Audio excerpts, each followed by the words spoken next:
Everybody ready? Good. Let's call this meeting to order. This January 14th, 2019. Tonight we have our invocation provided by Reverend Jonathan Snibben from the Lutheran Church of the Good Shepherd, followed by our Pledge of Allegiance presented by Boy Scout Troop 59. If you would, please stand with me.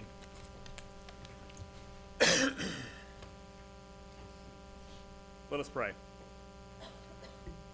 Almighty God, we lift before you all who govern this city of Mount Holly. May those who hold power understand that it is a trust from you to be used, not for personal glory or profit, but for the service of all the people. Bless our city and make it a place of safety for all. Give us grace to work together so that our neighborhoods remain vibrant and whole, where the lost and forgotten in society are supported, and where the arts flourish. Make the diverse fabric of this city a delight to all who live and visit here, and a strong bond united people around common goals for the good of all. Drive from us cynicism, selfishness, and corruption. Grant, in your mercy, just and honest government, and give us grace to live together in unity and peace. Through Jesus Christ our Lord. Amen. Amen.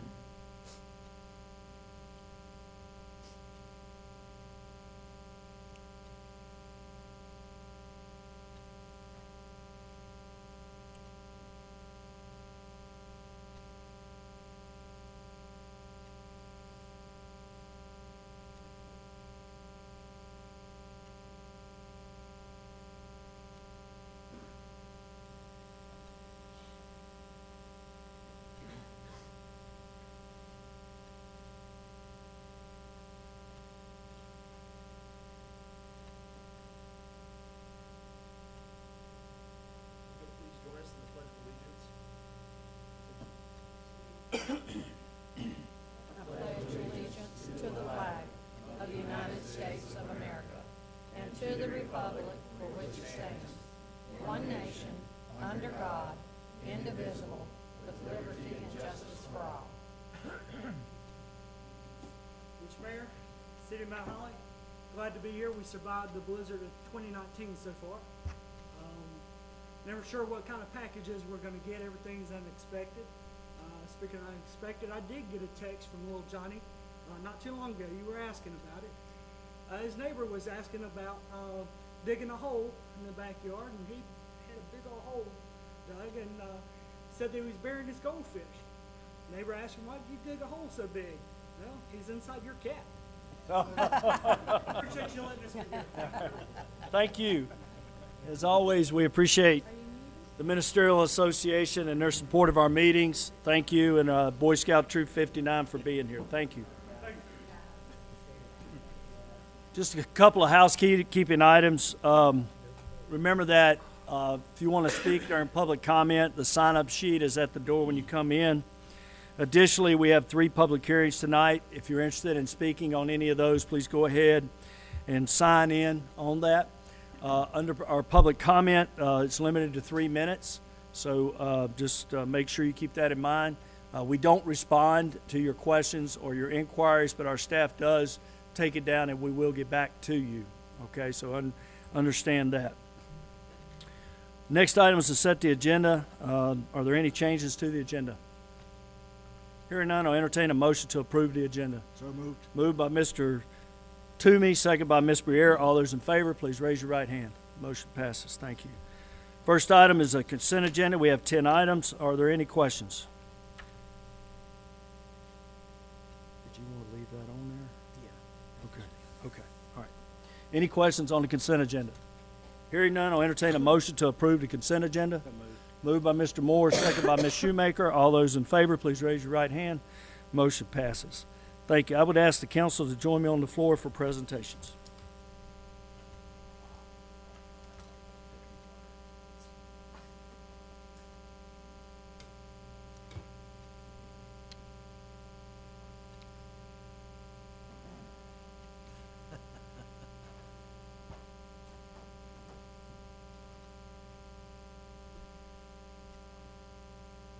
So normally we do this in December, but we had a snowstorm.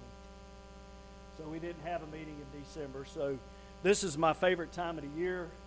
We get to recognize not only the contributions from all of our valued employees, we recognize some of our new employees, but also we get to recognize people who have served the city for many years. Now in that, sometimes there comes an opportunity where we get to recognize somebody, A, that has no idea they're getting recognized. See, that's the fun part. That's like Christmas, okay? For me, so you can only go along for so long, and then you get recognized. I'll fix that. You push that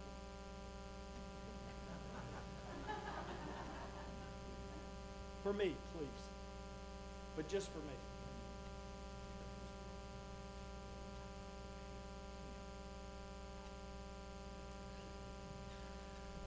Now, you have to put in mind that this was written in July 1992. So this is a resolution in appreciation of the valuable services rendered by Councilman Biggerstaff to the city of Mount Holly.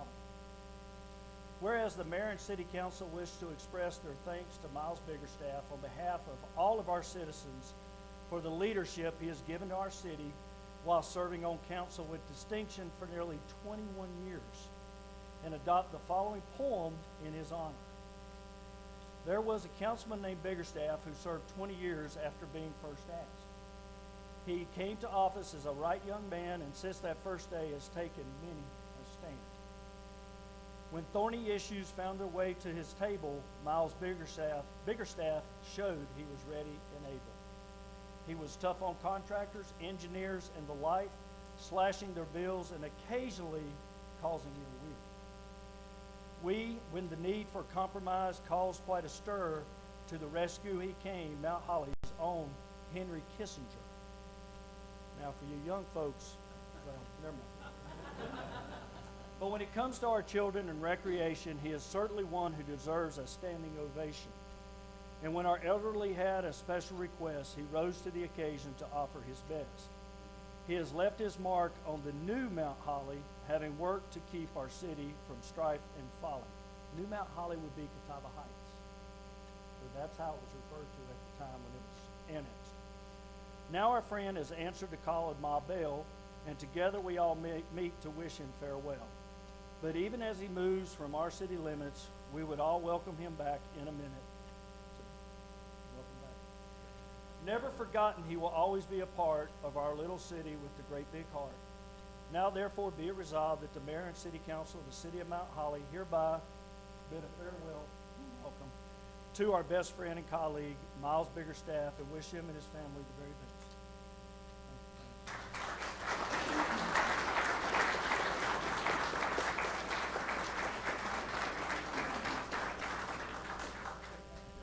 Hey, Miles, they want to shake your hand. They want to shake your hand. Now, a quick story on Miles Biggerstaff. When I was 11 years old, he walked me 8 straight times in Little League so I wouldn't be able to hit the ball. So that's Miles Biggerstaff.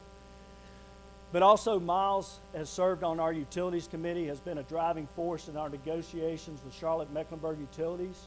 Miles has never left serving Mount Holly. So 1992 was 26 years ago. Looks pretty good, doesn't it? Great job.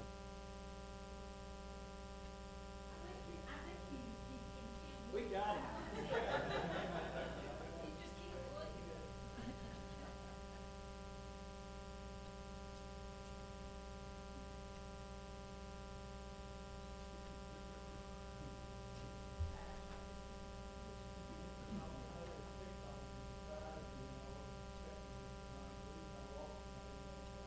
That's right.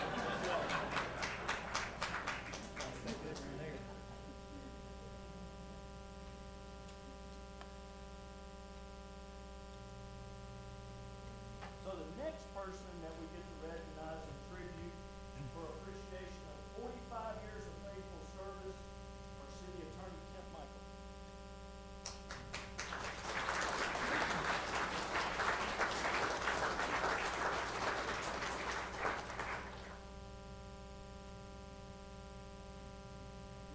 I didn't know there was that much to write about you, Tim. So a tribute in appreciation of 45 years of faithful service rendered by our city attorney, Kent Michael, to the city of Mount Holly. A snapshot of Kent Michael's life as follows. Health. His son Alan gave him a kidney transplant in October 2002. Before that, he took dialysis treatments at his office for a few years. He converted one of the back offices at his law firm into a dialysis room, and his wife Cindy, along with paralegal Julie, learned how to put him on and take him off the machine so that he could work while on dialysis, which took 6 hours for a session and needed to occur around 3 times per week. He showed incredible dedication by continuing to write and review legal documents, as well as sometimes meet with long-term clients while on dialysis. Living on dialysis is not really living, as it is not a perfect substitute for kidney function. It takes a tremendous toll on the body and mind and takes a large amount of time. While he was still on dialysis and continuing today, Kemp has performed pro bono estate planning for our dialysis patients and their spouses as a way to do something for this often underserved community. He also encourages awareness about organ donation and has worked with LifeShare of the Carolinas to spread information and dispel myths about organ donation. Kemp, at a point in his life, continued to work while taking chemotherapy and radiation for cancer. He would schedule his chemotherapy appointments in Charlotte for early in the morning so he would not miss work. His dedication, even in the face of the fatigue of chemotherapy, led him to continue to perform at a high level. Community service. Kemp coached basketball for the Mount Holly Recreation League when son Alan and daughter Marie were both playing, and many of his former students still come to see him and remember those days fondly. He has the picture of one special team on his wall in his office. He also served as the president of the Mount Holly Rotary Club when he started the Rotary Children's Christmas Party, which is still serving elementary-aged children in need today. He served on the Gaston County School Board for 14 years, including being the chairman at a point. He served on the site selection committee for Stuart Kramer High School while taking chemotherapy. He served on the Gaston County Zoning Board for several years. He continues to do pro bono legal work for such organizations as the CRO and does pro bono legal work as often as he can for those organizations and sometimes individuals who are in need. He has fostered this sense of community and importance of pro bono work in me, the next generation. He has been a member of the First United Methodist Church of Mount Holly for many years.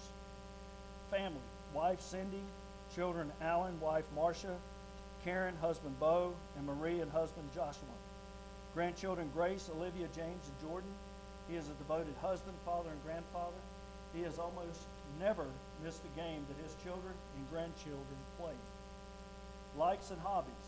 Kemp has a great love for fishing, especially in Georgetown, South Carolina.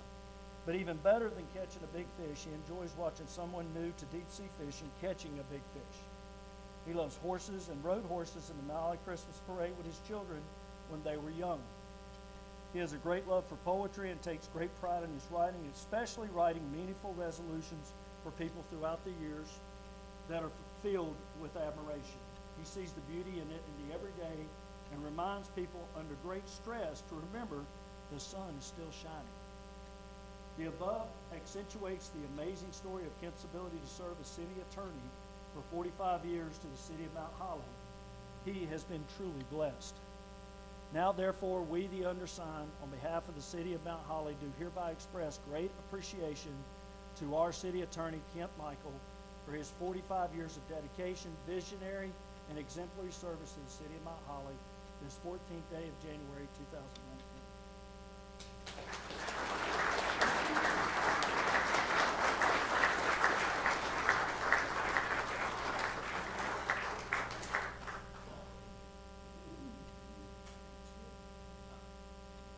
I guess I'm not 27 anymore. That's how old I was when I started this job.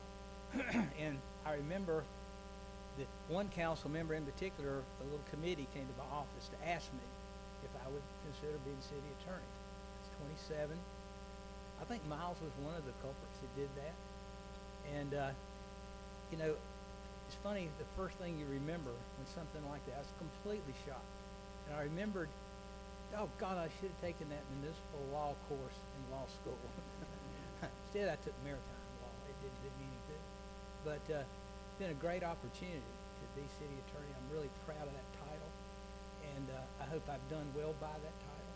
And I'm so excited. My daughter is assistant city attorney for 5 years already, and I'm glad she came along when she did, because this load is too much for one person. But with Marie's help, I think we're still able to do a reasonably good job, and we'll continue to do so until we're kicked out.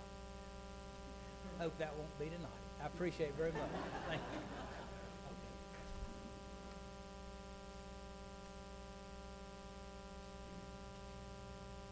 I think Miles wants to say one thing in response to having appointed me as city attorney.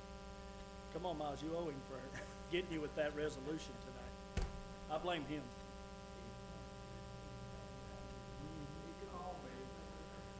I wanted to build him up and give him some confidence. So what I said was, Kemp, I made one mistake in my 20-some odd years of serving on the city council. And he said, what's that? I said, hiring you as the city attorney. And he said, And then we had a good chat after that. But no, we've been friends for many years, and he's been a good friend and an excellent attorney for the city. Thank you.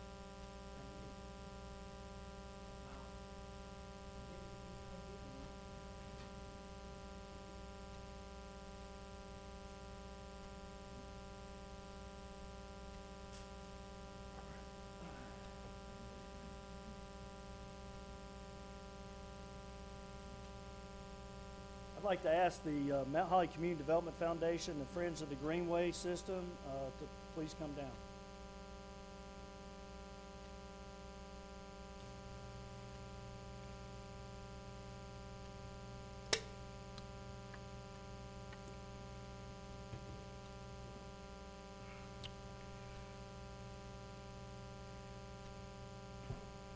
Get Danny Jackson up here as well.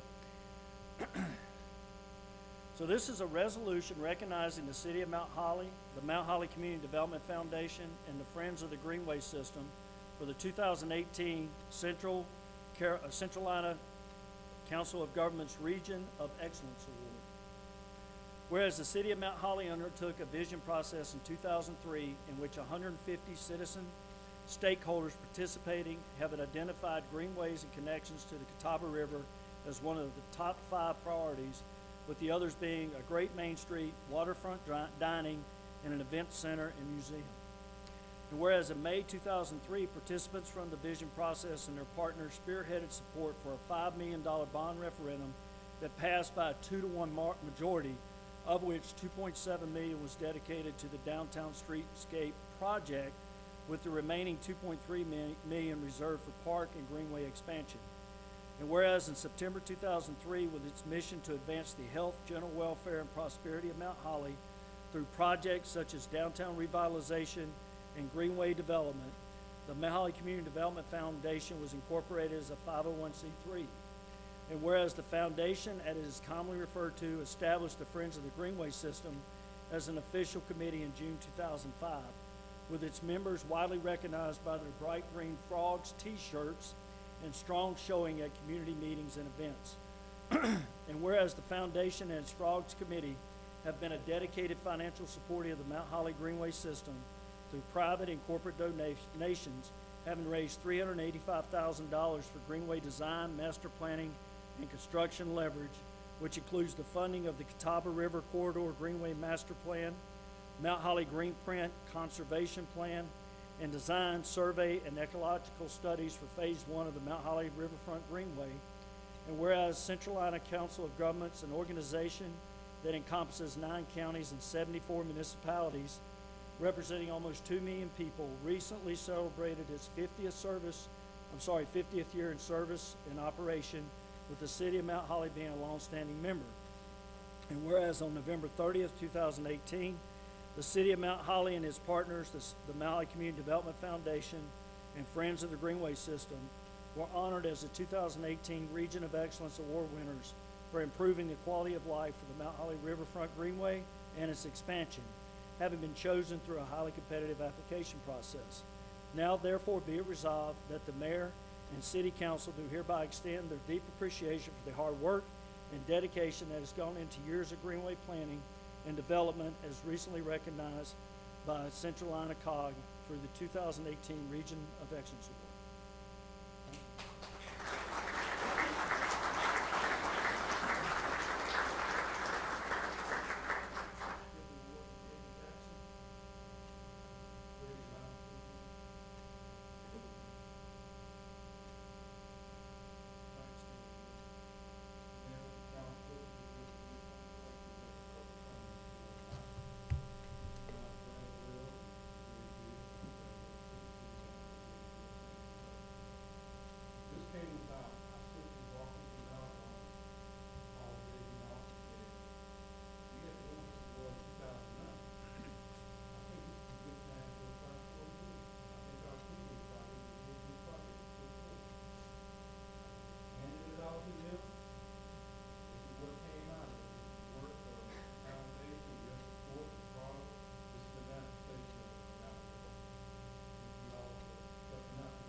Had a lot of reading tonight, need some water, so I appreciate that, saving me. So next, one of our great privileges is to recognize our employees for their years of service. I would ask as we go through this, when we're going to go 5, 10, 15, and beyond, so if you're serving 5 years, please shake the council's hand and stand over here so we can get a picture of all our 5-year, 10-year together, okay? Does that make sense? Okay. So our first is recognize Marie Anders for 5 years of service.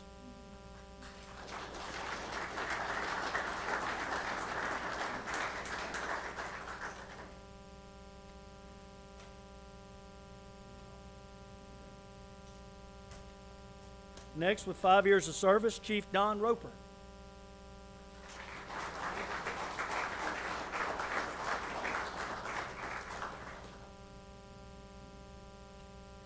Also with 5 years of service in the police department, Dawn Todd.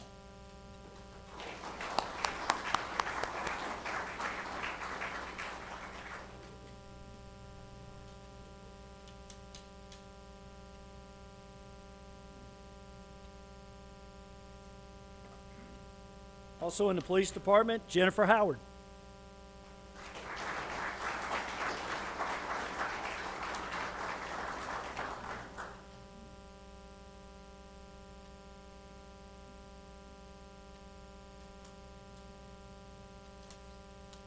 These also have 5 years of service in our utilities department, Jeff Womack.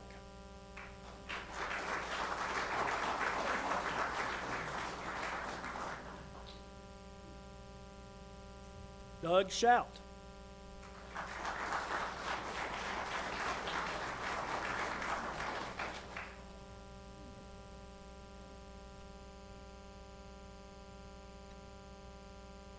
David Johnson.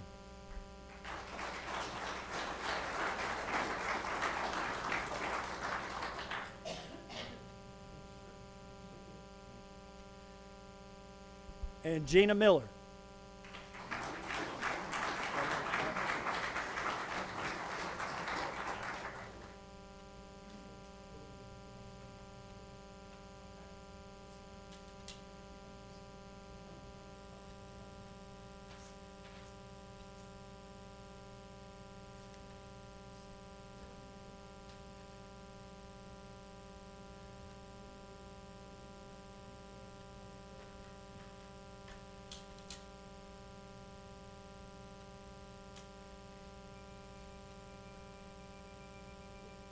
Thank you.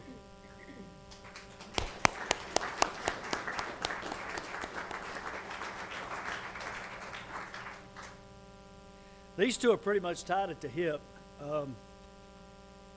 We love them. They do a tremendous job. And both with 10 years, I'll call Bryan DuPont first.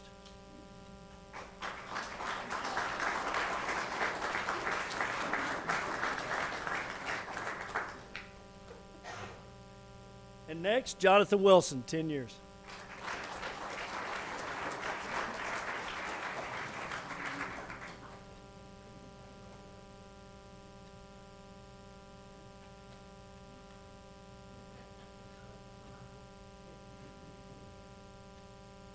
Next, in the Utilities Department with 10 years, Robert Stewart.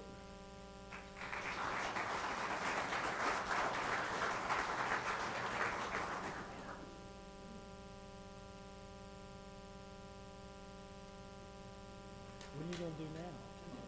What am I going to do? Okay, all right. In administration, I guess, everything, Amy Miller, 10 years.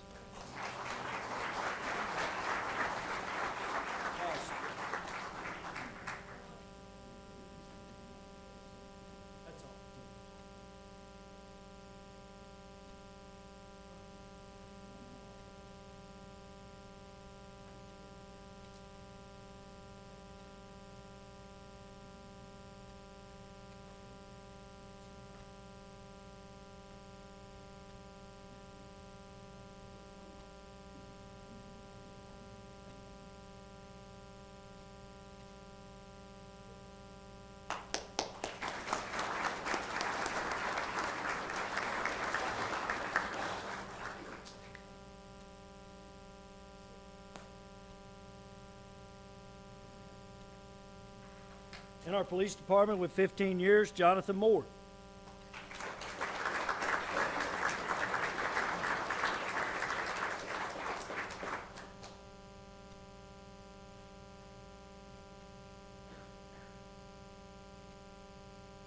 Also with 15 years, I could have sworn it was 40, David Sisk.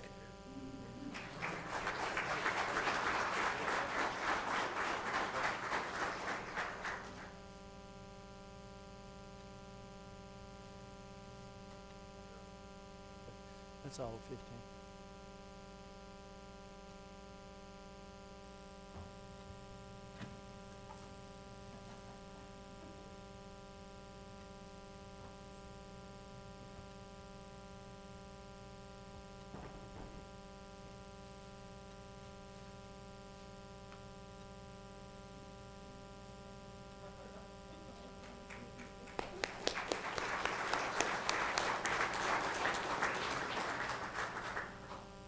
Next, with 20 years in the police department, Wes Moore.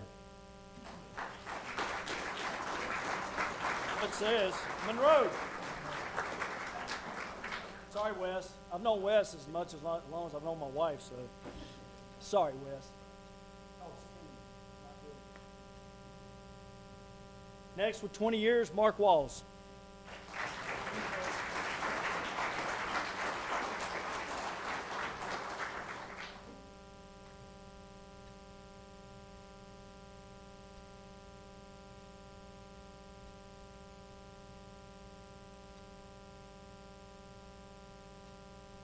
Also with 20 years in our street department, Wade Lemons.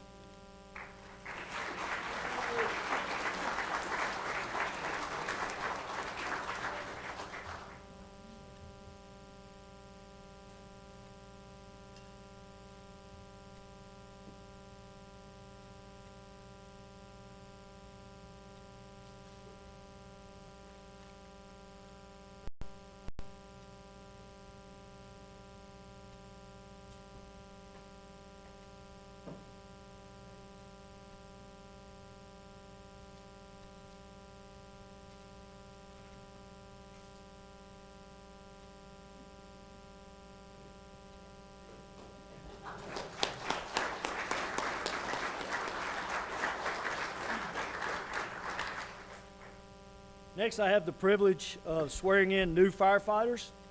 I have Blake Nance and family. come on up.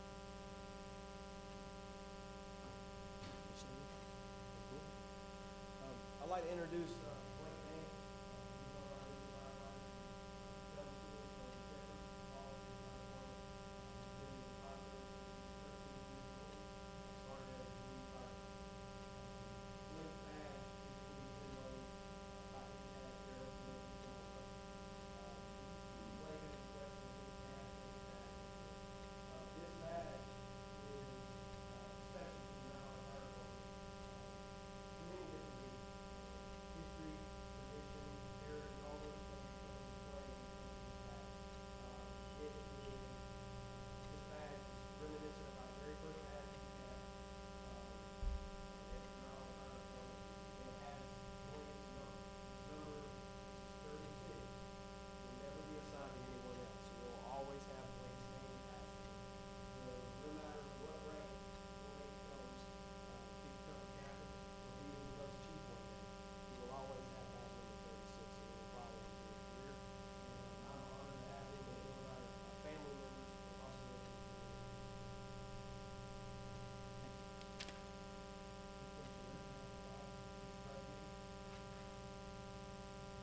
Do you solemnly swear that you will support and defend the Constitution of the United States of America and the state of North Carolina against all enemies, both foreign and domestic, so that you will faithfully and impartially discharge your duties as a firefighter for the city of Mount Holly under the appointment of the city of Mount Holly to the laws of North Carolina to the best of your skills and abilities, so help you God?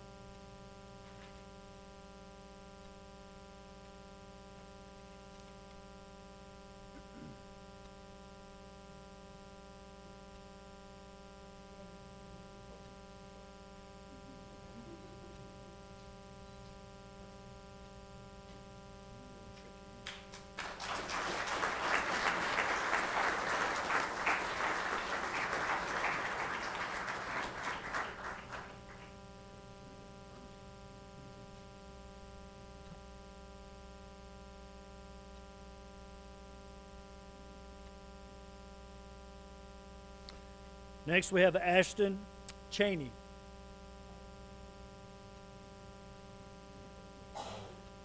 is Ashton Cheney. Oh, I'm sorry, I apologize. Just stand there, we'll give them both.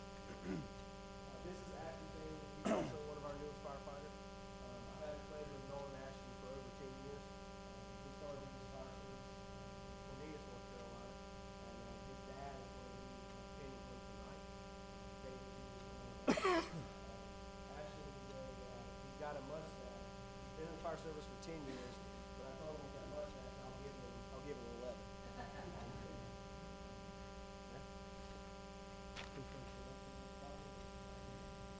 you solemnly swear that you will support and defend the Constitution of the United States of America and the state of North Carolina against all enemies, both foreign and domestic, and you will faithfully and impartially discharge your duties as a firefighter of the city of Mount Holly under the appointment, of the city of Mount Holly to the laws of North Carolina to the best of your skills and abilities.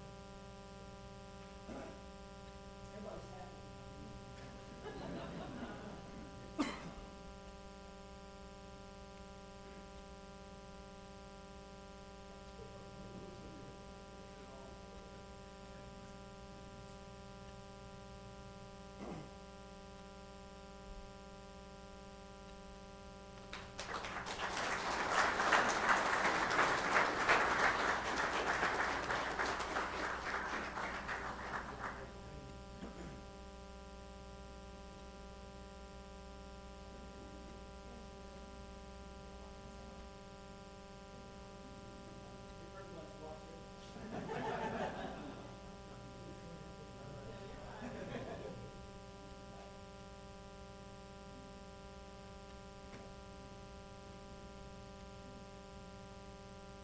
I'd like to add a couple more comments real fast, and it involves Miles Biggerstaff. Also want to recognize him that Miles also served as a member of the Mount Holly Fire Department, and he's also serving currently as a member of our Relief Fund Board. So I just want to thank you on behalf of the fire department and citizens for continuing to serve our city.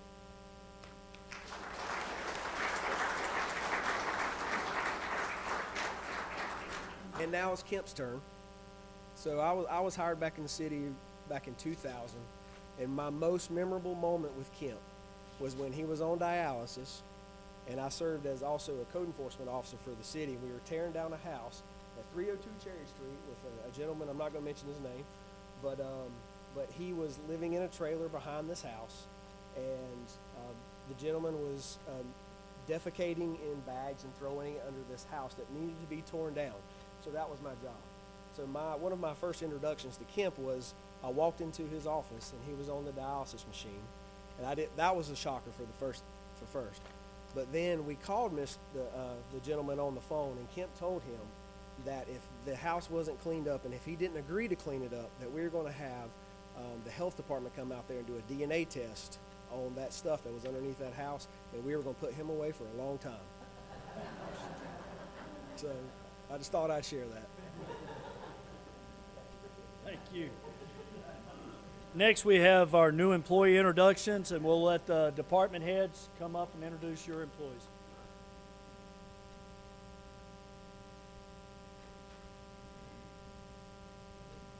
Thank you, Mr. Mayor. From the police department, our newest employee is Matthew Fry.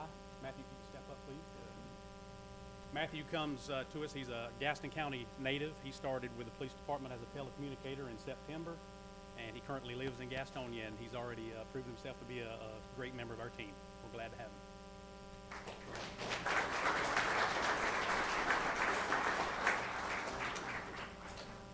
Thank you, Mayor. Thank you, Council. I'd like Brandon Livingston to come up. Brandon started work on December 3rd, and you've seen some of his updates. He serves as our new zoning and code enforcement officer.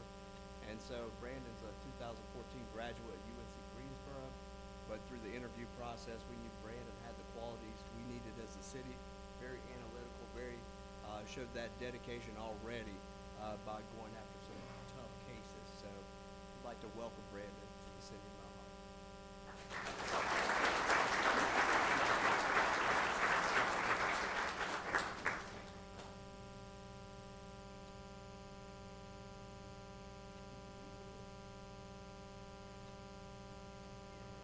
Okay, Mr. Mayor, members of council, I'd like to call up Christian Warren. Christian is a part-time recreation aide, works at the Tuckasegee Community Center and the old gym for us. He graduated from Winston-Salem State, and he has experience with Charlotte-Mecklenburg School District. Christian.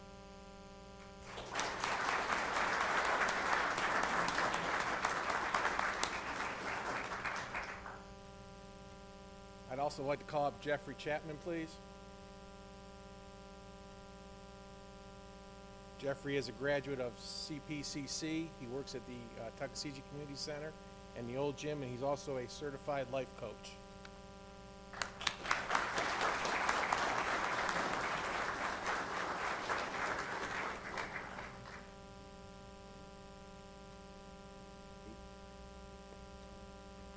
I'd like to introduce Sam Rivers. Sam he comes from us as a volunteer in Cornelius. He's been with us for roughly 4 months now. He is over 6 foot tall. Apparently that's our new prerequisite. So that was a joke. Just kidding.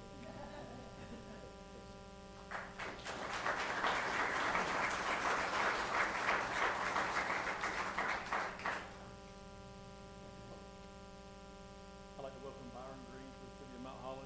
He's local. He started at Harding High School in Western Carolina, CPCC.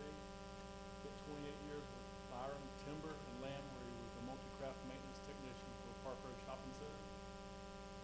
He's also worked with the Gaston County School System for 4 years, and I'm glad to have him. He's been here since around November the 11th.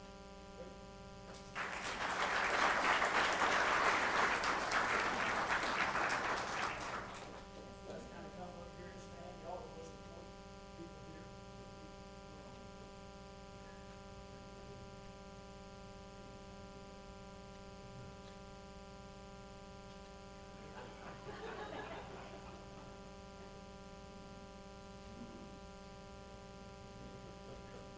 Thank you back there.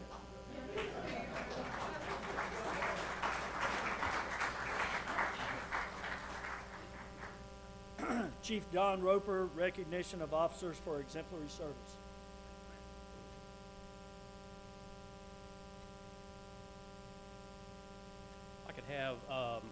Captain David Sisk, Captain Shannon Harris, and Sergeant Wes Monroe come up, please.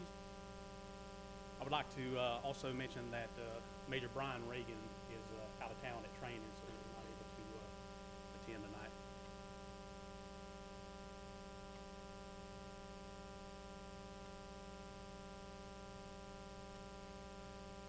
I'm going to read the official memorandum for this award. This memorandum is to recognize Major Bryan Reagan, Captain David Sisk, Captain Shannon Harris, and Sergeant Wes Monroe for excellence in the performance of their duties on August 13, 2018. For this performance, these officers are hereby presented the Commander's Coin by the Chief of Police for extreme excellence. While on duty this date, Major Bryan Reagan, Captain David Sisk, Captain Shannon Harris, and Captain Shannon Harris were engaging in a regularly scheduled command staff meeting at the Mount Holly Police Department. As the meeting concluded, these officers noticed that another employee present was displaying signs of a serious medical issue. They began rendering aid, and upon realizing the issue was critical, made the decision to immediately transport the patient to an emergency care facility nearby in Charlotte. Sergeant Wes Monroe prepared a police vehicle for transport, while the other officers, along with assistance from the Mount Holly Fire Department and additional police department employees, continued to care for the patient and place him in the vehicle. As Sergeant Monroe drove the patient to the hospital, Major Reagan, Captain Sisk, and Captain Harris continued to coordinate rescue efforts with the hospital and notify family members. Pursuant to the immediate recognition of a problem and quick decision-making by those involved, the patient was able to receive life-saving treatment and has made a full recovery. These actions were taken in keeping with the highest standards and tradition of service of the Mount Holly Police Department and reflect credit upon the City of Mount Holly. A copy of this memorandum will be maintained in each employee's official file. I'd like to present the Commander's Coin to each one of these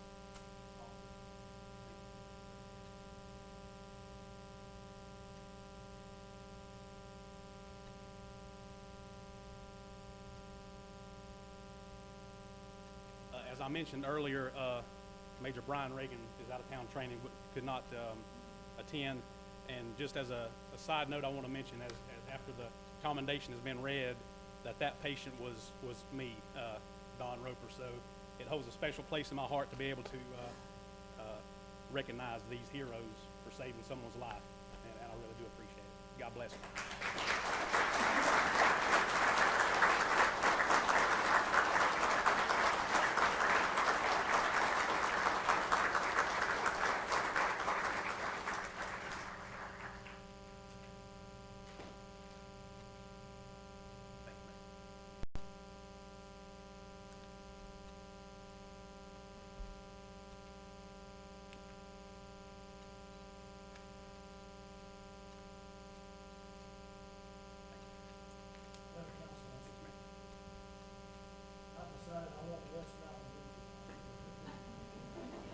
It would be a really fun ride if you did.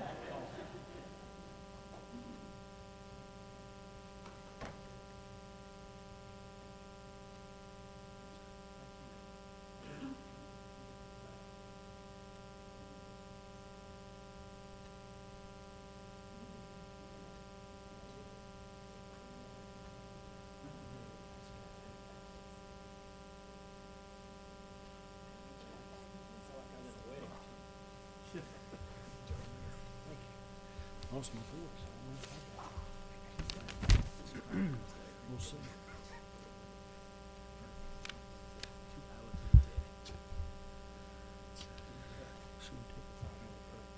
Let's take a 5-minute break. Allow people to leave that want to leave. You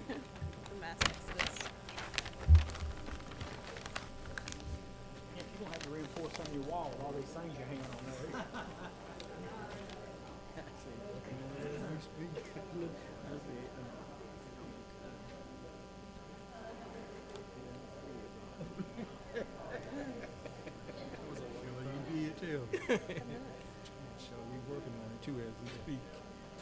Josh.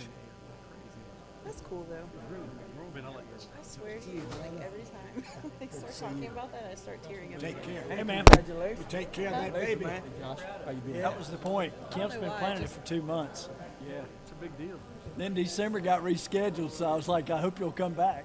It's just like Just this, hoping something like that happens. Josh, good to see you. the sweetest, kindest person. Good. Hey, good I to hope see so. you. See you, Josh. That's right. That's right. I like that setting a whole lot better.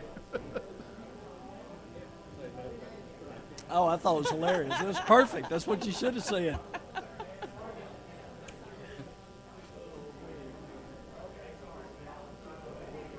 Yeah, he told me what you said. I said, you tell her. Oh, shoot, yeah. We're working on it as we speak. Right. No kidding. You're exactly right, buddy. That's exactly what we're working on, too.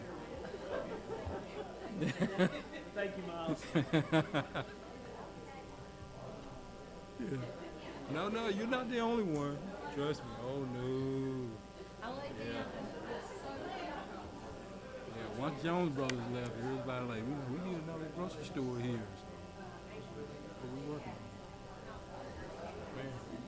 it. Yeah, we met each other. Good to see you.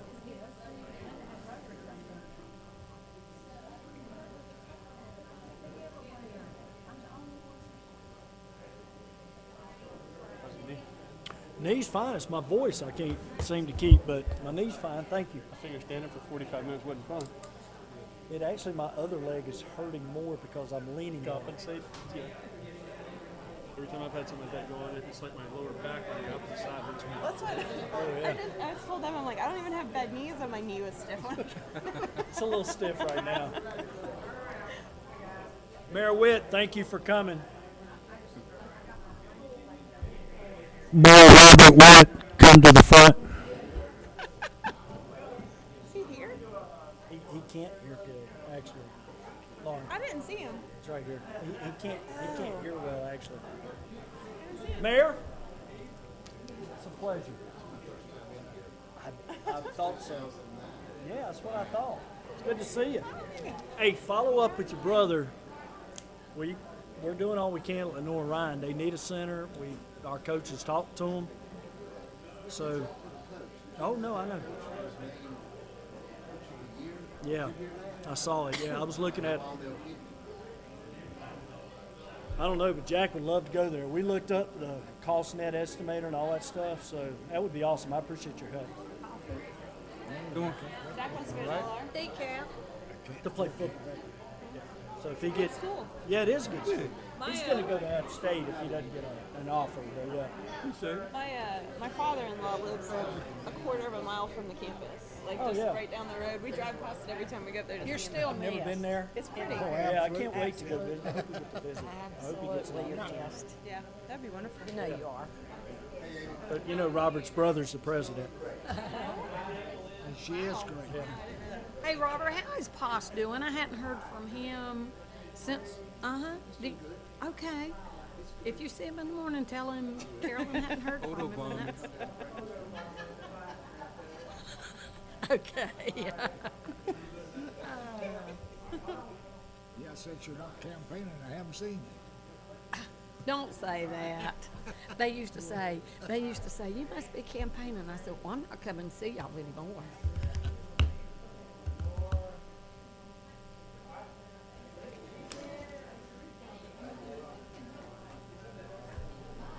Hi, Josh. Daddy. Yeah. She's really I know you're so excited. Oh, it's so wonderful. It is. Hey, you can say, see ya. And it being a little boy, it's even better. Oh, is it a boy? I didn't know. Yeah. Thank you, Al. You're gonna be so crazy. Either that or a friend. It is. but It yeah, is I don't wonderful really having get to see children. A that. lot of people, I think it must be, because there were 4. I know. See there, she's already found. Council, something. start making your way back up, please.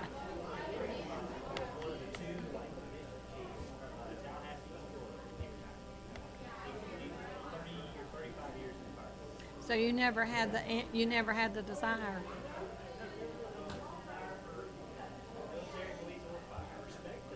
Yeah. Well, being a teacher is a calling. Yeah. Hell, yeah. I Well, know, being a Surveyor. teacher is a true I know calling. good ones and bad ones. Which one do you It want? has to be. I give you two. He's gonna stay home. Okay, call me tomorrow. Yes, sir. I give you his home cell phone. He'll be delighted with you. Like to recognize somebody in the Parks and Recreation. That's what he's in. Yeah, no, you told me JJL? utility. I guess you do. You don't know him, right? Big You old. know him all your life. Said he went to Harding, and I don't know. Well, you know, he's got One the was big swimming class. pool conglomerate up the road there by the golf course. Yeah, black jacket on. I don't know. Right in front of him. Yeah, I guess I. I don't know. I love him my whole life. That's Danny who it is. Hadn't seen him in years. Danny. Who is that big guy? Is he with the Parks? That was a, you know, Oh, longevity. geez. The one back there talking to Chief Roper. Good working go. Yeah, he's the maintenance supervisor. Okay. Not the whole. Absolutely. She speaks well of the city and She saw really someone work. like, hey, city council. I've been there. Kind of new too. We didn't know. I'm glad you came tonight because They've introduced him to us, but Yeah, I met him. being here, I didn't remember his name. nurse and stretcher and His name is Jeremy. Trying hard. Are you on Jeremy. I got off the work guy about that 10 he days after had surgery. to- It was a good, it was a fun, it was a fun time. Let's call our meeting back to order. The next item on our agenda is a public hearing on the strategic visioning plan. Greg Bill. Thank you, Mayor. Thank you, Council. We're a long time in this process. So last year, Trip Muldrow with Arnett Muldrow and Associates was here about 6 times presenting various stages of the plan. So we felt like council and the steering committee had been kept up, you know, and brought along the way. So at this past Monday night's meeting, the Planning Commission had a lively discussion. Had some really good questions that were sent out in your accompanying memo. But the Planning Commission recommended unanimously that council consider adopting the plan with the recommended edits. And you see those from Mr. Muldrow, how he's incorporated those into the document. We feel like as staff, it's a very well polished document. It's probably one of the most vetted documents we've been through. Been through several public processes. Trip's gonna go over where we are now. And at this time, with your permission, Mayor, I'd like to turn it over to Absolutely. Thank you. Good evening, Mr. Mayor and members of council. I pledge to you that I'm not going to go through all 236 pages of the document this evening with you. I know that you all are quite familiar with it, having reviewed it thoroughly. I want to hit on a few of the highlights and then open it up for any questions that you may have. I do have the memorandum that you were given from the Planning Commission as well that notes the comments that were incorporated into the document, as well as some of the responses to some of the issues that were brought up during the discussion last week. And then I'll touch on some of the highlights. And it is indeed a pleasure to be here this evening. The plan itself, you know, revisits the community vision. I think one of the things that's really important, and you all noted it earlier this evening in recognizing your partners in the Greenway, is that this is a city that's committed to doing and implementing the plans that it puts on paper, and this is something that we take very seriously. So in doing this plan, the vision for the community, the core values that are incorporated into the plan, enhancing downtown character, creating connectivity in the downtown and throughout the city, looking at art and placemaking, which is something that you all gave us some great feedback on in August, a much more robust section in that, enhancing your gateways and first impressions, and then advancing the legacy of leadership. You all are familiar with the public process, and it was great to hear Greg reflect on that input that came in 2003, the update in 2008, and then this update, which involved 542 surveys, 30 small group meetings, really a remarkable process. One of the important things in the plan is recognizing all the achievements that you all have had through the years. These are highlighted in the plan itself, but they're explored in much more detail in an appendix of the plan. And I think it's important that one of the things that was from the very beginning of this effort was this is not reinventing the wheel. This is taking all the good work that this city has done over the past 15 years and saying, what is the next thing? What are the next big ideas? Where are we heading? And what are the opportunities that present themselves for Mount Holly? The transformation of the city is remarkable. I've been doing this for 25 years, and when I come into downtown Mount Holly and I see the activity, the revitalization of the businesses in downtown, and the expansion of this city, it really represents dedication on your part, and we wanted to honor that in the plan. Y'all are familiar with the market data. We recapped that with the commission last week. We've certainly focused on connectivity throughout this plan, really building off that strength. All of the original recommendations are connected together in this plan and expanded even further as far as greenways are reflected. We also got some really good input from the Planning Commission last week to make sure that this plan is reflecting some of the Bike Mount Holly initiatives that are underway, and the language in that reflects that accordingly. We also look at things like connectivity along Central Avenue, on over to City Hall, and then zooming into to downtown. And certainly I'd be remiss if I didn't mention the three principles that we're really following here. You all are clearly in the era of the public-private partnerships as we look ahead. You're already well underway on pursuing this with some of the initiatives that are taking place, and doing this through the lens of maintaining that small town atmosphere that makes Mount Holly a unique place.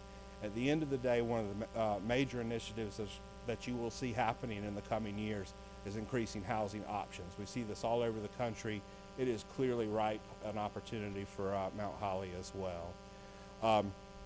Of course, it's great to come into town, and Lee Brinkley and I were talking earlier this evening about the farmers market coming out of the ground, and what we propose is the food district, the agricultural and food district of the area. You all had pointed out in August re-examining the northwestern corner and making sure we're looking at redevelopment of one of the buildings there. You are already taking steps on that parking lot in that northwestern corner to improve that, and that's reflected in the plan as well. We also re-examined the corner of 273 and Charlotte Avenue, looking at infill there, looking at the Three Corners development, and also the North Main Gateway. A critical one is 273 is expanded, and certainly reflecting what some of that infill could look like, but also how the streets and the connections there could happen as well. And then certainly talking about the Three Corners development. The same would hold true when the cones go away on South Main Street, really looking at that gateway intersection there where Main Street turns off of Highland, and then looking at your gateway district. And I certainly don't want to get into rehashing a lot of this, but as I said to the commission last week, one of the really important things is this is the last great gateway in the Charlotte metro region, and you all have a tremendous opportunity at this gateway. The plan does reflect some of the more detailed alignment work that you all have done since we started on the plan, and that's incorporated and will be incorporated into this particular sketch as we look at development here. The Woods and Water District, too, is a critically important one, and one that really represents what we see as a super regional opportunity. I think many folks here in Mount Holly don't really know, because unless you've traipsed through these woods, it's tough to know, and this wasn't often areas that people were allowed to go. This represents a really remarkable preservation of waterfront access, potential trail access that could really change the whole dynamic of Mount Holly and its position as a riverfront city, a city that respects the environment in the entire metro region.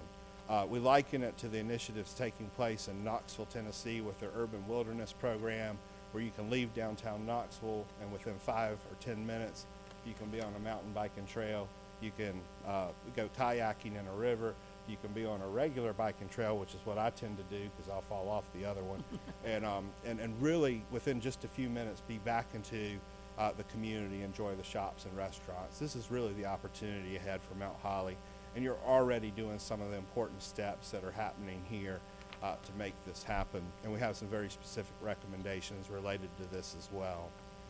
The other opportunity that I think that you all stressed when we met before the last time was really bumping up the idea of arts and placemaking and healthy community. This is a community, and we're seeing this all over the country, where the arts are transforming how we view our downtowns, how we interact with one another, and how we reinforce that special place that we call home. You already are doing amazing things here with the community garden and the farmers market as anchors to downtown, with new events like the Lantern Festival that you had this past fall, which is really remarkable to see, with private sector investors coming in and opening gallery space. This coupled with the public sector initiative of having gallery and studio space as well. This is a hand-in-glove opportunity for you all. And so the plan certainly reflects that, looks at the Massey building itself as a potential Arts on the Greenway facility that can anchor downtown here next to City Hall. And then, although not always the most exciting thing, but one of the important things that any plan must recognize is the policies, looking at things like launching the plan, having economic development marketing, convening the people who will be your partners, the real estate agents, the commercial real estate brokers in the community, the developers in the community, to be able to really help them understand the development opportunities that this plan presents. And then also sort of revisiting this plan every year. It was really neat to look back on the 2008 plan and see the tremendous accomplishments you have made. And one of the things this plan does is it has a living matrix that you all can examine and say, what have we done? And you all know that you're succeeding and checking off already the boxes that are the recommendations in this. And so looking at things like pursuing North Carolina Main Street status, continuing to partner and invigorate the role of the Community Development Corporation, looking at your partners for parks, and of course, as you all recognize, staff, it wasn't lost on me to recommend that you all consider expanding staff as the tasks get stronger in the end. And so we also get into some of the details on annexation. We had some really good feedback here on connectivity from the Planning Commission that was rolled into the document. Looking at some of the cost benefits of this, and I'm not getting into all the details to show it. I just sort of want to get through. And at the end of the document is the implementation strategy and action plan. The 6 chapters, 31 broad recommendations, 112 specific recommendations. Of those recommendations, 65% of them are City of Mount Holly lead, but what that means is that you're playing the lead role. There are other partners. It's important on any plan like this, 35% represent private sector, other partners, nonprofits that you already have relationships with, and people that you will build relationships with through the plan. As a living document, this may shift. Of the public recommendations, the ones that are led by the city, 73% are either policy or programmatic recommendations. So many of these can be achieved through policy changes, through programmatic changes rather quickly. About 27% are capital projects. Those are projects that you, in almost every instance, already have underway. It's not like we're introducing brand new giant capital projects into this plan. That's where this is an evolution and not a revolution of what's to be. And of course, we can talk about this, but I'm not going to bore you to death with this matrix. But the important thing to note here is that every single recommendation is included. It ties it back to the 6 core values that we mentioned at the beginning. It ties it into a time frame, short, medium, and long term. And then it has the lead partners and all the additional partners that will be part of each one of those recommendations. And so I'll wrap up and certainly open it up for your questions. We're very grateful to have the feedback from the Planning Commission last week, and pleased that they sent this on to you with a unanimous vote. And I'm eager to answer any questions you all may have on the plan this evening. So with that, I'll turn it over to you, Thank Mr. Mayor. Entertain a motion to go out of our regular meeting into our public hearing. Motion by Mr. Meadows, second by Ms. Shoemaker. All those in favor, please raise your right hand. Motion passes. We don't have anyone signed up for the public hearing, so I'll entertain a motion to go out of our public hearing back into our regular meeting. Motion by Mr. Moore, second by Mr. Meadows. All those in favor, please raise your right hand. Motion passes. Does council have any questions, comments for Mr. Muldrow or staff?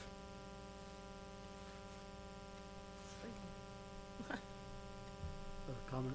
Sure. So while it's been a long road, I am excited to be at what is not, I guess, an end, but a beginning. And a lot of good stuff in this plan. It recognizes the successes that we have had and some of the successes that are currently underway, and opens the door to other things that we may not have even imagined yet. So I'm excited to have this roadmap finally adopted in place, assuming it's passed this evening. I think you speak for everybody. It's exciting. 112 things to do. Let's get them done tomorrow. Well, I do want to. That's what the staff is just fearing. Mr. Mayor, I do want to extend and make sure that you and council know this could not have been done without the extraordinary work of your staff. I really do appreciate Greg and Jonathan and Bryan for all the work they've done throughout this, and I also appreciate Danny's work, Miles as well. Without your staff, this plan would not be what it is today. So I owe a tremendous debt of gratitude for them and their hard work, and it was great. It was an honor for me to see Bryan and Jonathan get their 10 years tonight. So I just want you all to know, for me as a professional, it was great to be able to work with your staff here. Well, thank you, and we appreciate everything they do every day. And Danny and all the staff, and certainly your work, we appreciate your partnership, and I'm sure we'll continue that on in years to come. So without further ado, I'll entertain a motion to approve the 2018 Strategic Vision Plan. Motion. Let's see. Motion by Ms. Breer, second by Mr. Meadows. All those in favor, please raise your right hand. Motion passes. Thank you. That felt good, didn't it? Took a while, but we got it done. Hey, to do it right, sometimes it takes longer. Next item on our public hearings is a public hearing to consider an application submitted by the City of Mount Holly to rezone 2.06 acre tract of land and a 0.02 acre tract of land, parcel ID numbers 222-554, 123-513, located at 725 Elm Street, from H1 heavy industrial and residential downtown, respectively, to conditional district commercial multifamily. Mr. Bill. Thank you, Mayor. Thank you, City Council. This is a continuation of a couple work session items we had on this particular proposal. This is the former waterworks plant, the Street and Solid Waste Department building, former, that has now been vacated. And as you know, going back to last summer, the city sent out a 25-page RFQ to parties, and we'd gotten some interest in developing the site before. I know the mayor, city manager Danny Jackson, assistant manager Miles Braswell, and I had taken probably at least a half dozen different groups on tours of the facility. So we kind of heard pretty loud and clear what folks were thinking. Through meeting with our broker, it was posed that, hey, did you ever think about adding residential in with the proposal? And I think the goal from council and the feedback that we received as staff was, you know, a mixed-use site, as long as it maintained as a destination point, would be desirable. So the intent was to have this last month, obviously, but due to the snow, we had to re-advertise for it. We had a public involvement meeting. Only one person showed up. It was a neighbor. She supported it. She would like to see some things done rather than the site be vacant. She owns a couple rental houses. But otherwise, no comment, no concern from the neighborhood. We did put specific conditions. Obviously, we don't want to go down the road too much, because then you make the site undevelopable. At that point, you're geared to one specific user rather than a broad range of users that may be interested. So based on feedback from council, you can add more strict conditions to this, but you can't alleviate these conditions, because without another public hearing, it's been vetted through the planning commission. But I want to just point your attention to the uses on the general development conditions on the second page. Say flexibility should be allowed with parking to allow creativity and compatibility with the surrounding neighborhood and the development of this site. All uses will conform to the parking requirements found in Section 8 of the City of Mount Holly zoning ordinance. For example, restaurants shall have 10 parking spaces plus 1 parking space for every 3 seats. Then it digresses, it goes into the standards. Obviously, parking, ingress, egress, a general development plan is required. That's why that use is in there, to let the public know that flexibility is allowed. However, one should take advantage of the existing parking area on the site. Flexibility will be allowed through site plan review, through the technical review committee. If one wants to achieve mixed-use zoning for this property, which is permitted to include office and up to 30 multifamily units, the development and operation of one restaurant, brew pub, brewery, microbrewery, or distillery must take place, and that's and/or, not all those uses. So, the commercial uses, limited to 5 uses listed above, must be a minimum of 5,000 square feet. That was a recommendation from the planning board, and I think it's a great recommendation because one could circumvent down the road, because this is tied to the property, could circumvent and come in with a hot dog stand or something like a lunch counter, and we may lose that full service restaurant goal. J. Peters, for example, is 5,200 square feet total, counting the outdoor dining area. The developable area, including all and/or renovation of existing buildings, shall conform to Section 5.20. That's where the architectural standards are found. So that would prohibit any vinyl or aluminum siding, but we wanted to make sure that was out there. Decorative cap lighting is not to interfere with the surrounding neighborhood. It's a recommendation, and it shall conform to the watershed restrictions, which are already in place. So pretty general standards. Like I said, that's the process we've been involved in the past several months. So at this time, I'll take any questions. I'll entertain a motion to go out of our regular meeting into a public hearing. Motion by Mr. Meadows, second by Mr. McCorkle. All those in favor, please raise your right hand. Motion passes. We don't have anyone signed up for the public hearing. I'll entertain a motion to go out of our public hearing back in our regular meeting. Mr. Meadows, second by Mr. Moore. All those in favor, please raise your right hand. Motion passes. So does council have any questions, comments, input for Mr. Beal? Mr. Meadows, does this satisfy your earlier question on the issues? I'm having a great night. I'm excited to see this come forward as well. And I think this accomplishes the flexibility yet the kind of directive that we were searching for as a group. I guess our next question is how do we move forward in seeking someone to actually develop the site? I only have one comment. It's kind of a question, I suppose, in the survey. I was kind of thinking through that process. If you have it surveyed before the right-of-ways are taken out, you need to survey the right-of-ways so you don't have to pay for another survey. So you need to do a boundary of what it will be when you finish with the abandonment, because if you send them out there and they're just going to do the property lines, then you're going to come back and do another one. Yeah, and we have that existing survey, so we're going to be working with the city attorney's office to close those unopened right-of-ways. They're not needed, and that's a very good point, Councilman Meadows. I think the next step is once those right-of-ways are closed and we have a new survey in place, that we can put these conditions on a plat and have something official. Thank you. Yes, sir. The only other kind of open item on this, we had debated a little bit about what other instruments we might have in place beyond zoning by way of deed restrictions, that, so that way we could bring in somebody for a period of time. I know we can't leave it in perpetuity per se, but if we're going to make this kind of investment and make a deal with somebody, I'd like to see us have some ability to restrict this for a period of time, because I would hate for us to just sell it to somebody and have them sit, do nothing with it, and then just flip the property or something along those lines, because let's face it, that happens. And I'd like to have at least a period of time where they have to sit and have to be very patient if they were going to do that.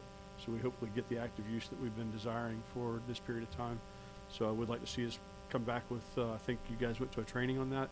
I'd love to get feedback on what tools we actually have available to use and which ones we should use. Is that something we get now? I think it's through the rezoning, I think these are kind of the next steps when we talk about what we want to do next. Okay. As I recall the conversation, it was, let's get the zoning in place first, then people know what it is that they're looking at, and then we can use the deed restrictions as a negotiating tool that says, we're serious about this, but you need to be too, and you're gonna have to be at this for at least a period of time, or you're gonna be blocked out and have to sit on the sidelines. Gotcha. Okay. Thank you. Thank you. Right. Anyone else have any questions or comments? Okay, does council wish to take action on this evening? Move approval. Move for approval by Mr. Meadows. Second by Mr. Toomey. All those in favor, please raise your right hand. Motion passes. Next item on our agenda is a public hearing on an amendment to the Downtown Development Manual for limiting the types of colors for painting commercial buildings. Mr. DuPont. Thank you, Mayor and Council. As a reminder, in October of last year, City Council passed an amendment to the Downtown Development Manual on the process that requires commercial buildings in the downtown area to go through for painting their buildings. At the adoption of that, the council directed staff to come back with information on restrictions or limitations to the color palette for downtown buildings. So staff has done that. We took this item to Planning Commission back in December, and then we're delayed because of the snow, but the only addition was the very last sentence in the underlined in the body of this agenda packet, but I'm going to read the whole segment. Commercial buildings in the downtown overlay zoning district that are to be painted must follow the process for painting commercial buildings outlined in the appendix. Keep color schemes simple, using no more than 4 colors on the entire building. When selecting a color scheme, the color should be complementary to the building material of the structure or others in the area, such as the dark red-brown brick or buff, top or gray hints of stone, or soft muted earth tones or pastels. Accent colors should be used sparingly and only on architectural details. Do not use loud, harsh, overly vivid, bright, or showy color schemes.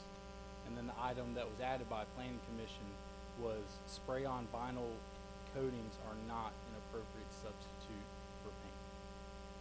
So this language was developed after looking at Belmont, Statesville, Goldsboro, as well as Charleston, South Carolina. I believe the mayor brought that up as an area to look at. From our research, we found that there's really 2 ways to regulate this in the downtown. It's either with the development manual that Mount Holly has, which Statesville, Goldsboro also have, or a historic preservation commission, which Belmont and Charleston have those.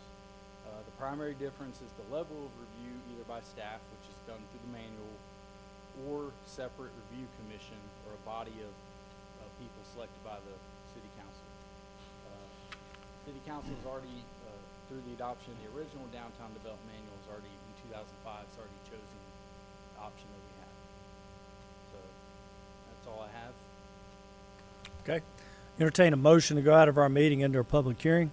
Motion by Ms. Briere, second by Mr. Toomey. All those in favor, please raise your right hand. We have no one signed up for the public hearing. I'll entertain a motion to go out of our public hearing back into our regular meeting. Motion by Ms. Shoemaker, second by Mr. Moore. All those in favor, please raise your right hand. Motion passes. So this covers Pepto-Bismol purple, right? Yes, sir. Okay. For y'all remember we had a building painted so short period of time that color. Any questions, comments for Mr. DuPont or staff? Mr. Moore. Just a question on, what if somebody wanted to do a mural on a building? How is that going to affect anything with the multiple colors and that kind of thing? That is a great question. Out of the strategic vision plan, we actually have that as a separate item that we want to further review, but because of the current development in downtown, we wanted something in place to bridge that gap until staff has time to bring a mural ordinance back to city council. So as of now, I wouldn't say they would be denied. I would say that they'd be pending review. Good question. Ms. Briere? If they did bring, if they did want to do a mural, would it have to be okayed by us? Well, if we have a mural ordinance and if city council adopts the ordinance language that requires that, then that could be an option. But that would be up to y'all's direction on how you would like the review process to go. Yeah, because a mural, I mean, they could put anything up there. Correct. So at this point, to answer it a different way, if a private property owner in downtown wanted a mural on their building, there's nothing to govern it at this time. I would say we have something to govern Okay. it, but we don't have something to govern that specific request, because we allow no more than 4 colors. So if their mural has 5, then we would deny it based on the current language. Gotcha. All right. Okay. Any other questions? I'll entertain a motion to approve the change to the development manual. So moved. Moved by Mr. Moore, second by Ms. Briere. All those in favor, please raise your right hand. Motion passes. Thank you. Next item is our public comment. We have 3 people signed up. I do remind you that it is 3 minutes, so I'm not trying to be rude. I'm just telling you up front, so I may have to stop you. Mr. J.L. Thompson, please state your name and address for the record when you come up. Thank you. Mr. Thompson has shared some stuff with us, is here to save time this evening and for review as part of what he's going to say. Yes, Mr. Mayor, first thing I wanted to thank you, and your rest of the council too. And what I'm here for, a lot of you know me, some don't. I'm J.L. Thompson, J.L. Thompson Construction Company, up here below the golf course. I've been in Mount Holly since '81. And what I'm here for is to represent the lady who worked for me for years and years down here on 220 East Catawba Avenue. The driveway, her driveway is so narrow she can't get up there and open the doors. And as you see the letter that we got from the doctor, you can't turn her neck too much. Matter of fact, they're gonna operate on this thing to try to do something for her. Right now, they ain't been able to do nothing for her. And she's been parking her car down on the street there between the curb and the sidewalk for 20-something years. And they've had no problem, and there've been no wrecks or nothing down there. And but somebody's called in complaining, and so now we're told the city ordinance had a right of way down to there, down to the river. But that, my knowledge is on the other side where she's at, the sidewalk and all that. But she's not blocking the sidewalk, and in that area, there's a little bit of grass, you know. And like I told somebody the other day, I said, well, there won't be no problem. I'm a contractor. I go down there and glue the grass and I pour it in concrete. But there won't be no mud, nothing tracked on the road. And but like I say, and she come up against this a few years ago, and the guy told her, don't worry about it, just park there. And and that's what you've been doing. But somebody called and turned her in, and so I know y'all gotta do your job. You know, come out and investigate and do what you gotta do. And so now they trying to, where she can't park there, period, and she cannot get up her driveway, open her door to her car. It's so narrow. And on the other side of the house, I did that. I owned that house at one time, nobody knew I owned it. And so I tore that wall down and made it wide, where you could get a car up there, but that house has been sold. But on her side, I don't have room to tear the wall down and move it. The footings are too close. Thank you, Mr. Thompson. Appreciate it. We have your information, and we'll get back to her. Okay. Thank you. Thank you. Next is Karen Bradshaw.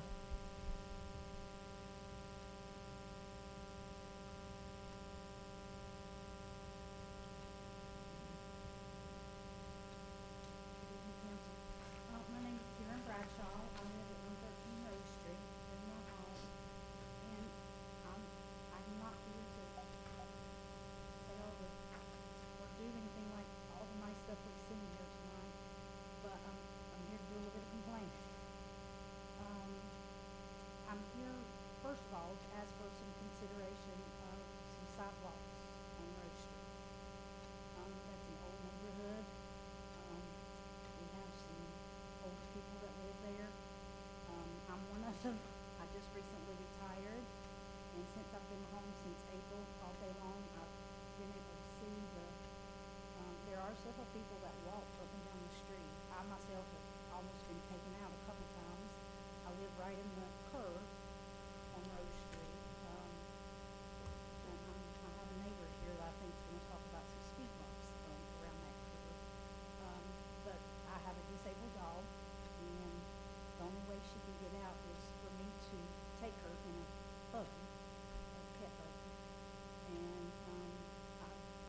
thought about sidewalks on either side of that street that seem really nice.